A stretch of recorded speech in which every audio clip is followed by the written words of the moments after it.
بسم اللہ الرحمن الرحیم۔ میرے محترم سامعین و حاضرین، یوم آزادی 14 اگست کی آمد بالکل قریب ہے۔ اس حوالے سے ہم آپ کے سامنے ان علماء کا ذکر کر رہے ہیں کہ جنہوں نے تحریک پاکستان میں پاکستان کے قیام کے لیے ایسی جد و جہد کی کہ جس کی بنا پر آج ہم وطن عزیز میں آزادی کے ساتھ عزت کے ساتھ سانس لے رہے ہیں۔ ان شخصیات میں کچھ شخصیات ایسی ہیں کہ جن کا ذکر تو ہم اپنی نصابی کتب میں پڑھتے رہتے ہیں، ہم ان سے بخوبی واقف ہیں۔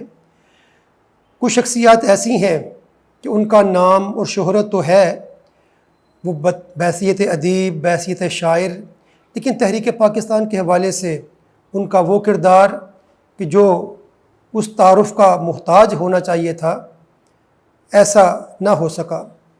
انہی شخصیات میں سے ایک شخصیت جن کو ہم مولانا حضرت موہانی رحمۃ اللہ علیہ کے نام سے یاد کرتے ہیں، ان کا اصل نام سید فضل الحسن تھا۔ حضرت بطور شاعر تخلص کیا کرتے تھے۔ موہان آپ کی جائے پیدائش ہندوستان میں تھی، یو پی میں۔ اس حوالے سے حضرت موہانی کے نام سے ایسے مشہور ہوئے کہ وہی نام آپ کی پہچان بن گیا۔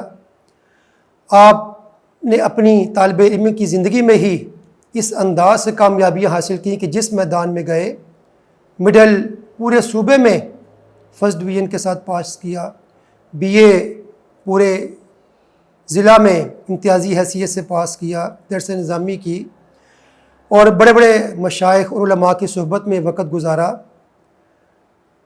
جب تحریک پاکستان کا دور شروع ہوا، عام لوگوں تک اس کا پیغام پہنچا، تو آپ اپنی مصروفیات کے باوجود عملی طور پر سیاست میں داخل ہوئے اور مسلم لیگ میں شمولیت اختیار کی۔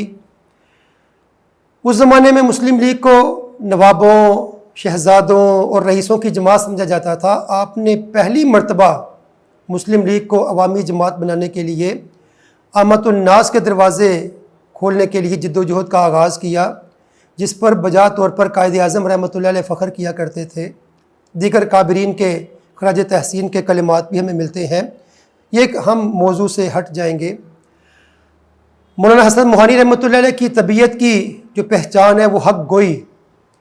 آپ نے جب کبھی کسی غلط بات کو محسوس کیا، خواہ وہ حکومت انگریز کی طرف سے ہو، کسی اجلاس میں نمائندہ شخصیات کی طرف سے ہو، کسی علمی شخصیت کی طرف سے ہو، برمحل ان کی غلطی کی نشاندہی کرتے اور اکابرین کی روایت پر عمل کرتے ہوئے حق گوئی کا فریضہ سر انجام دیتے، حتیٰ کہ کئی بار ان کو جیل جانا پڑا۔ اور جیل میں ان کی خصوصیت یہ تھی کہ جہاں پر ان کو جیل ہوتی، جرمانہ ہوتا، وہیں پر ان کو چکی پیسنے کی مشقت بھی برداشت کرنا پڑتی، حتیٰ کہ ایک زمانہ میں روزانہ 1 من آٹا پیسنے کی مشقت ان کے ذمہ تھی، جس پر وہ بجا طور پر یہ بات کہا کرتے تھے۔ اپنے شعر میں بھی اس کا اظہار کیا اور اس کا عملی نمونہ بھی پیش کیا۔ کراچی میں آپ جب حج کر کے واپس آئے تو یہاں پر رکے، تو لوگوں نے پوچھا کہ حضرت آپ نے اپنی شاعری میں محنت و مشقت کا ذکر کیا ہے، چکی کا ذکر کیا ہے، وہ کیا چیز ہے؟ آپ نے بجائے جواب دینے کے اپنی پشت سے قمیض اٹھائی تو وہاں پر زخموں کے نشانات تھے۔ کہا کہ یہ وہ زخموں کے نشانات ہیں جو قید کے دوران مجھے برداشت کرنا پڑے۔ ایسے ہی جب نماز کا وقت ہوا، آپ نے جماعت کروائی، امامت کروائی، تو جو آپ کے پیچھے لوگ تھے انہوں نے دیکھا کہ آپ کے پاؤں بالکل سیاہ رنگ کے ہیں۔ کسی نے ذرائع تجسس عرض کیا کہ حضرت ذرا تھوڑا سا اوپر کر کے پنڈلی کا کپڑا اٹھائیے۔ آپ نے کپڑا اٹھایا تو وہ بھی سیاہ رنگ کی۔ کہا کہ حضرت یہ کیا چیز ہے؟